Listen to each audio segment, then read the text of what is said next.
Good morning, and thank you for joining us today. This is Taya with the Data Practices Office, and we are going to be talking about traveling data today. We are recording this in early June, and folks are thinking about summer vacation and going places, and we thought it would be a good time to talk about what happens when data travel and the effect of that traveling on the data's classification.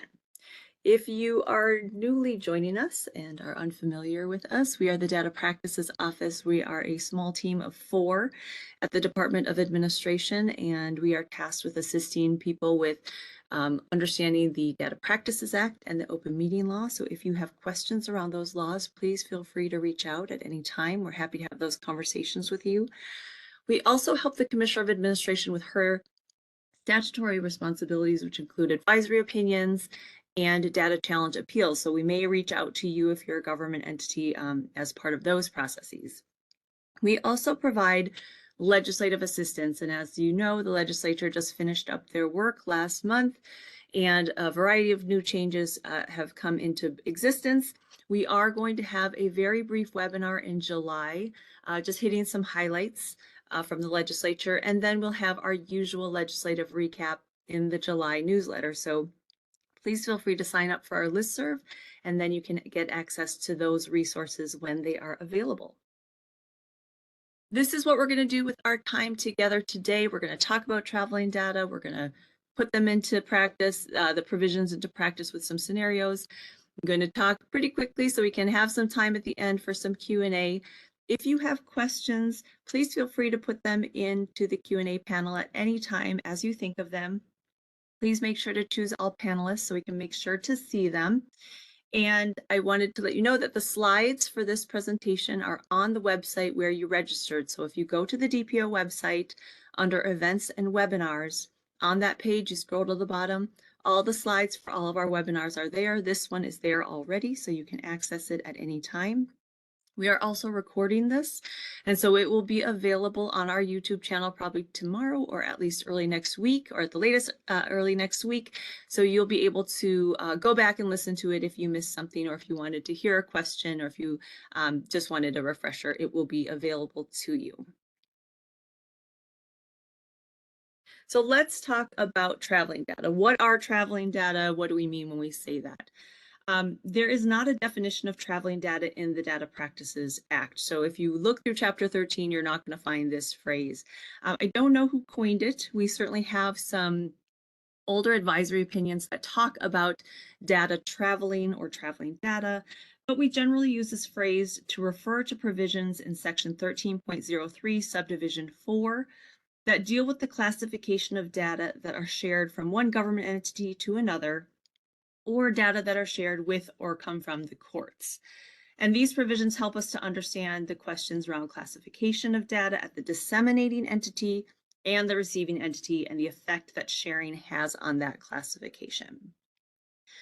Like other parts of the Data Practices Act, Section 13.03 Subdivision 4 has its own drafting challenges, and I think that probably it could be organized a little differently. We're going to go through the paragraphs. There are 5 paragraphs, one by one, and maybe in a future update we can get the phrase traveling data into the head note so it will be there, and maybe talk about a little reorganization. So before we get to that, let's talk about how data travels. How does it travel? So first of all, of course, there's public data if you're a government entity and you need some public data from another government entity to do your work.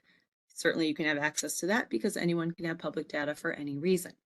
I think the most common way that data travel, and when we talk about data, we're talking about non-public data, or not public data, I'm sorry, is statutory authority. So the legislature has made a decision in statute that certain government entities need not public data to do their work, and they've provided us with statutory authority to do that sharing.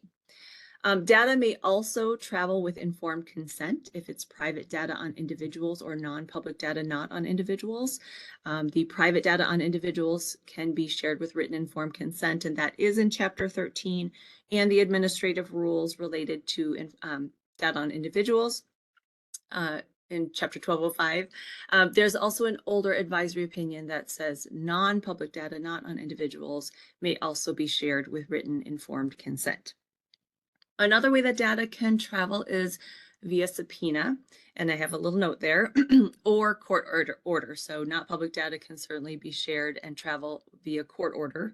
In terms of subpoenas, if it's a state subpoena, it needs to be the subpoena plus statutory authority. So those of you who have received one of these before or been involved in some of these processes, you're probably aware that the Department of Human Services, the Department of Human Rights, in the recent legislative session, the Department of Education has authority to issue subpoenas and get access to not public data. And it's really that statutory authority to get access to not public data that allows the data to travel, but it comes in the form of a subpoena. So for state subpoena, there also needs to be statutory authority. But for a federal administrative subpoena, there are some court cases that say that's sufficient to, that there, of course, there wouldn't necessarily be statutory authority in the federal law because the Data Practices Act is our state law. And then the final way is data that originate in the judicial branch and come into government entities and become government data. So they start as court records over in the judicial branch and they move into government entities and become subject to Chapter 13. So that's another way that data might travel. So let's take a look at the language of these specific paragraphs. So we're going to start again in 13.03 subdivision 4 in paragraph A. It says the classification of government entities data shall change to comply with a judicial or administrative rule pertaining to the conduct of legal actions or a specific statute applicable to the data in the possession of the disseminating or receiving entity. I think this is the most commonly used or the most common way that data travel and the effect of that traveling. When we talk to folks, this is sometimes skipped over or people don't know that it is there and they tend to go right to paragraph C. So I always really want to highlight paragraph A, and I think in part because it starts off talking about judicial or administrative rules, but really the most common function and the most common part is the second part related to a specific statute applicable to the data in the possession of the disseminating or receiving entity. So it's important for you as government entities to know what is the classification of the data in the hands of the disseminating entity and whether there's a statute that exists in the hands of the receiving entity. If there is a statute that classifies the data at the receiving entity, then that's the statute that governs there. So again, the classification changes to comply with that specific statute at the receiving entity if there is one. So that's paragraph A and how data travel there. I'm not going to talk a lot about paragraph B because I don't think it actually has anything to do with traveling data, but it says if data on individuals are classified as both private and confidential by this chapter or any other statute or federal law, the data are private. So really this is to account for the possibility that the same data at one entity might be classified as private and confidential. This could come up where a federal law allows for more protection or greater access than our state classification, in which case the thumb is on the scales on the side of access for the data subject, or on the off chance that the legislature here in Minnesota has classified the same data at the same entity as both confidential and private, it's going to be private. So this is just to account and resolve that kind of inconsistency that may occur, but technically not about traveling data. Paragraph C says that data a government entity disseminates to another government entity shall have the same classification at the entity receiving them as they had at the entity providing them. So the important thing with paragraph C is to remember that it really needs to be read in conjunction with paragraph A, sort of the subdivision 4 as a whole. Again, oftentimes when we're talking to folks about traveling data, they go right to paragraph C and sort of skip over paragraph A. If there is a statute that applies at the receiving entity, that's the one that applies. Occasionally, there's going to be maybe statutory authority to share data, and when it arrives at the receiving entity, there isn't a statute there. And in that case, paragraph C tells us that the classification travels with the data. So the data come from the disseminating entity. If it's classified as not public, there's a classification there. There's statutory authority to share, or there's consent. It moves to the receiving entity. There's no statute at the receiving entity, and paragraph C says the classification travels with the data. So again, it's going to be important for entities to know what is the classification in the hands of the disseminating entity, because that's the statute the receiving entity would have to cite if they got a request for this type of data. Okay, we are going to put these into practice in some scenarios, so we'll see that in just a moment. Paragraph D says, if a government entity disseminates data to another government entity, a classification provided for by law at the entity receiving the data does not affect the classification of the data at the entity that disseminates the data. So again, we're looking at this in the context of the whole subdivision and thinking about paragraph A that says the classification has to change if there's a specific statute at the receiving entity. This just says there's not really a backward-looking effect, that whatever the statute is at the receiving entity, it's not going to affect the classification in the hands of the disseminating entity. And finally, we have paragraph E that talks about court records that come into the government and what to do with those. So subdivision 4E says that judicial branch data disseminated to government entities shall have the same level of accessibility at the entity receiving them as the judicial branch entity providing them. If the data have a specific classification in state statute or federal law, the government entity must maintain the data according to the specific classification. So basically, this is kind of a mashup of paragraph A and C, but for judicial branch data or court records that come into a government entity. They're going to have the same level of access unless there's a specific statute at the government entity. And I just added 13.03 subdivision 12.2 just because those are also court records, just as a note that it is there, that pleadings that served on or by a government entity are public data to the same extent the data would be public if filed with the court. So that same kind of functionality where whatever it is at the court, that's how it's going to be here at government entities. So those are the paragraphs. That's the law. Let's see how they work in some scenarios here. So for question 1, we have a state agency that suspects an employee of stealing a computer. The employer begins an internal investigation and reports to police the employee's name, home address, and home phone number, and the results of its investigation thus far. What is the classification of the data as maintained by law enforcement? What is the classification as maintained by the entity employer? So the answer is we're looking at 13.03 subdivision 4, A and D here. That gives us the answer. An employee's home phone number, address, and pending investigative data are private data at the state agency employer. Okay. 1343 subdivision 15 allows employer entities to report a crime or assist law enforcement in investigation of a crime committed by an employee, and that includes providing private personnel data. So we have a statutory sharing. The employer sends the data to law enforcement. Law enforcement has its own classification related to the data that they collect and create to do their work. So section 13.82 classifies law enforcement data as public, private, and confidential. So here there is a statute at the receiving entity, the police department, 1382. But the data remain private at the state agency while the state agency is doing their investigation on this employee. So that's an example of how A works. The data move with statutory authority and the classification changes once it gets to the other entity. We'll see how this looks again in this next question.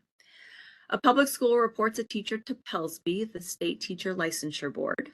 The data are private personnel data that the school must share. So there's some data that districts must share about teachers to PELSB, and these are the sections. It is private. What is the classification of this data when it gets to PELSB? The data are confidential investigative data under 13.41, subdivision 4 at PELSB while the investigation is active. So the Teacher Licensure Board has a section that applies to active investigative data and classifies that data as confidential. And these particular data come to the board as in the nature of a complaint. And so now PELSB is starting their investigation and 13.41 applies there. So the data change classifications in the hands of PELSB, but they remain private at the school because The classification at Pellsby does not affect the classification at the school. All right. Question 3 is a riff on the same thing with a slightly different result, but it's the same paragraph, so I'll just tell you that in advance. A student submits written informed consent to their public high school to share their transcript with the University of Minnesota as part of a scholarship application. What is the classification of the data at the high school, and what is the classification of the data at the U? It's going to be private at both entities. But the reason is the high school and the U are both subject to Chapter 13, and 13.32 and the federal law FERPA classify the data on the transcript as private. So both of those laws apply to both of these entities. The transcript is private at the high school. It travels with consent to the U. The U has a classification. It just happens to be the same one. So it is also private at the U. If the U did not have a classification, then we would be in paragraph C, and it would be the same result because that private classification would travel with consent from the school to the U. So let's look at what paragraph C looks like. The Bureau of Mediation Services is conducting arbitration for a school district and a bargaining unit. BMS provides data to the school district while the arbitration is in progress. BMS data are confidential, protected non-public under section 13.7908 and may be shared as needed for arbitration. So there's our statutory authority. What is the classification of the BMS data maintained by the district? It's going to be confidential, protected non-public based on that classification that BMS has. The data traveled from BMS to the district with statutory authority. There's no classification at the school district, so the classification travels with the data. And if the school district were to get a request for this data, we would go back and they would cite 13.7908 for the reason to withhold. This example is based on a couple advisory opinions from 2010. We talked a lot about 4C here at the Data Practices Office to try to come up with some good examples. And we went with the advisory opinion example. If you have any good examples or examples that you think are more widely applicable, please let us know and we will definitely highlight them in another webinar down the line. So that's how 4C works when there is no classification at the receiving entity. Question 5, a city is involved in litigation with a public data requester over an interpretation of the Data Practices Act. The judge issues an order and memo denying a motion for summary judgment. What is the classification of the order and memo at the city?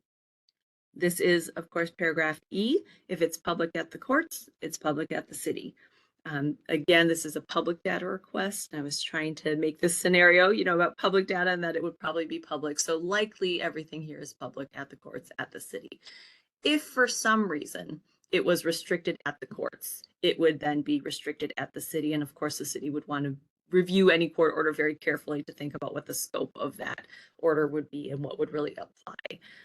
But generally, I think for this one, it's probably going to be public everywhere. Question 6, what is the classification of not public government data that travel outside of a government entity? It's a trick question because this is not traveling data anymore. Data that are disclosed via statutory authority, consent, or court order to a non-government third party are no longer government data. So, for example, if a parent or a student gives consent to share private educational data with a reporter, the reporter can take that information, they're going to put it in a story, we'll all read about it tomorrow. It's not government data in the hands of that reporter. There's also statutory authority to share private personnel data with a union. A union is not a government entity. Once those data move outside of a government entity to the union, it's not government data anymore. A court example might be if a court orders you, a government entity, to provide government data to another party, a private party or a defendant. Once those data are given over to that other party, they're not government data anymore. Certainly a court could put a protective order around that to sort of limit access and dissemination. But in general, once it's in the hands of that other party, it's not government data anymore. So The one caveat, not caveat, but I just want to make one note about contractors. If government has contractors that are fulfilling a government function, then of course they are not, those data actually aren't traveling outside of the entity. Your contractors are within your entity for purposes of the Data Practices Act. So that's also not traveling data. So that was a very quick overview of traveling data. This is not the last time we'll talk about it. We are happy to field questions anytime and raise it in other webinars. We're going to get to your questions now. So again, please type your questions in the Q&A panel and choose all panelists. I'm going to open our evaluation in the polling panel. Please fill that out and let us know how we're doing. If you have ideas for other webinar topics that we can address, we would love to hear about that and what would be helpful to you. So let's get to your questions. We're going to review them here and then we'll start answering. Okay, yeah, we do have several questions so far, so I'll just kind of start hopping into some of them here. And so the first question I have here is, can you explain the difference between 13.03 subdivision 4C and then subdivision 4D? I think the best way to think about the distinction between these two is who each paragraph addresses, or which entity the each paragraph addresses. So paragraph C really addresses the classification at the entity that receives the data. And so if the entity doesn't have any sort of classification that directly applies to the data it received, then it probably should go back to that disseminating entity and say, hey, what's the classification here, so we can maintain it in a similar way. And so really the focus is on the receiving entity there. Meanwhile, paragraph D focuses a little bit more on the disseminating entity, or the entity that's sending the data to someone else. And really that, I think that's just saying is, hey, there's not a retroactive classification in the disseminating entity's hands if the receiving entity has some sort of other classification. Maybe an example might be if a medical examiner's office sends some data to a law enforcement agency. In the law enforcement agency's hand, those data might become public at some point, that report, because it becomes inactive investigative data. However, that public classification wouldn't affect the medical examiner's office's data when those same data are in their hands. And so that's the distinction, kind of which entity is being impacted there. That's how I draw that distinction. A similar question, or another question that came up is, in an example of where the DPA classifies data as both private and confidential.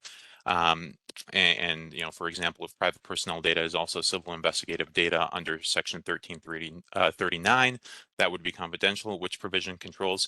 So I think in that situation, we're not really necessarily talking about 13.03 subdivision 4. You've got data that is maybe moving among classifications, especially with civil investigative data, where it talks about data reverting.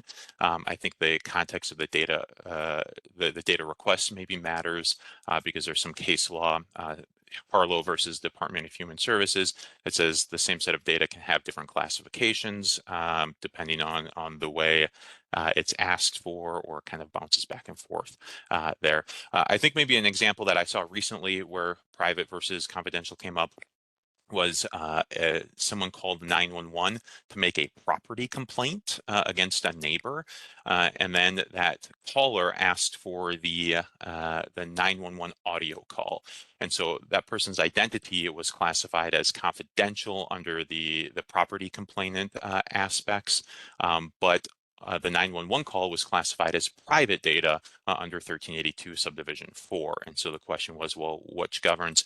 And that, and could that 911 call be disclosed to the caller even though their identity was confidential? In that situation, you've got a private classification with the 911 call, a confidential classification on the identity of the complainant related to a property complaint.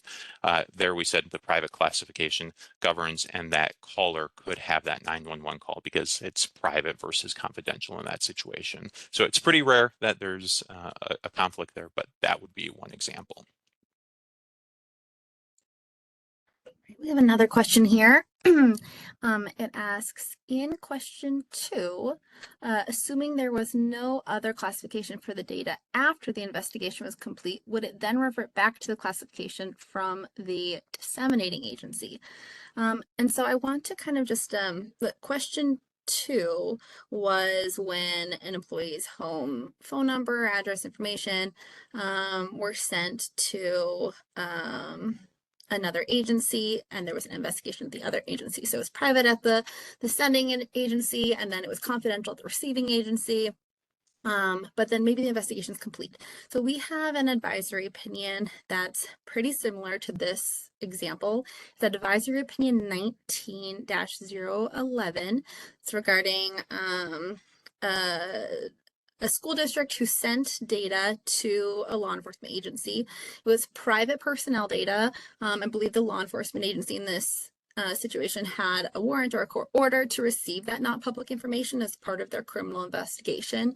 And so while that criminal investigation was active, it was 1382 subdivision 7 confidential active investigative data. And then this advisory opinion talks about what happens once that investigation becomes inactive, because the data are now governed at the receiving agency under 1382. And 1382 says once that investigation becomes inactive, the data, the inactive investigative data, are public. And the commissioner in that opinion says that the receiving entity, the data received by the law enforcement agency, are still governed by 1382 and are public at the receiving entity because that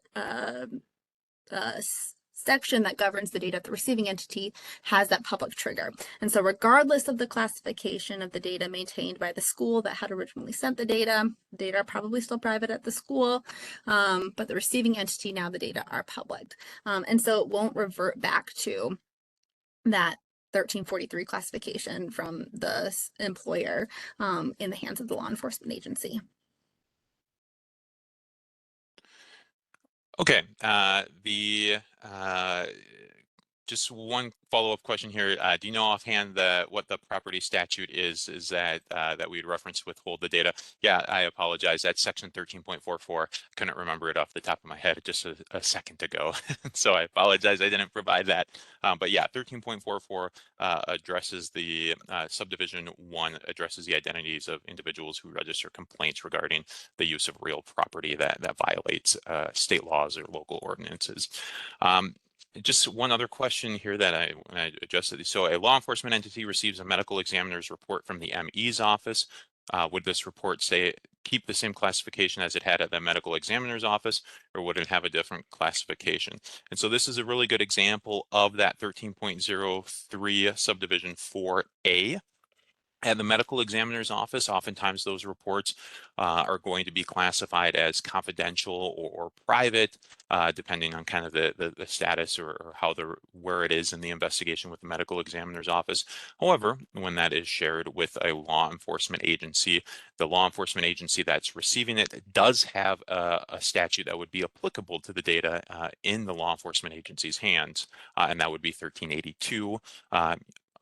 Presumably that investigation would be active, and so it would be 1382 subdivision 7, and those data would be confidential data. That medical examiner's report would be confidential while the investigation is active.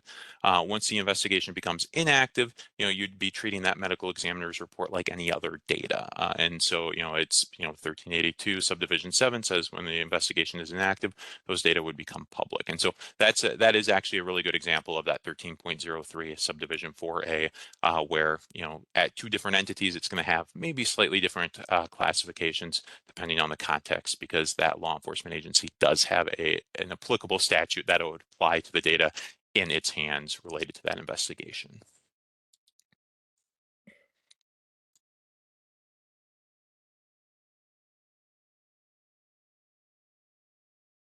And this is just to follow up again on medical examiner reports. The question is, can we release to next of kin if requested? So Casey just walked through if the request comes into law enforcement, what that looks like. If it comes into the medical examiner, it's going to depend on where the medical examiner is in their investigation. So we start in 13.83 if it's the medical examiner.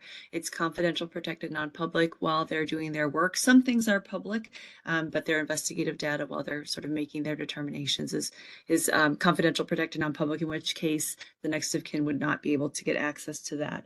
But upon completion, the final summary and the findings, the data become private or non-public. And so in that case, the next of kin or the person who is standing in the place of the deceased could access that data again once the medical examiner is finished with their work.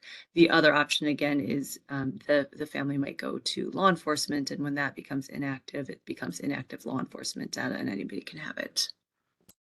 And one other just note on that medical examiner's data, there is a provision in 13.84, I think it's subdivision, or excuse me, 13.83, subdivision 8, that says data made non-public by this section are accessible to the legal representative and the decedent surviving spouse, parents, children, and siblings. And so even if it is non-public data and you can't identify a data subject necessarily, it is available to those folks under subdivision 8. So just kind of keep that in mind also. But again, that would be after the investigation is completed because it's non-public data. Folks don't have access to protected non-public data.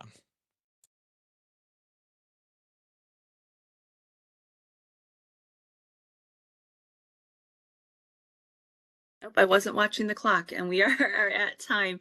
We have a lot of questions here, so I just want to let folks know that those who have questions, and we will try to capture those questions and respond to you directly. Thank you so much for joining us today. Please fill out that evaluation if you haven't already. Otherwise, we will talk to you soon or see you at our next webinar. Thank you.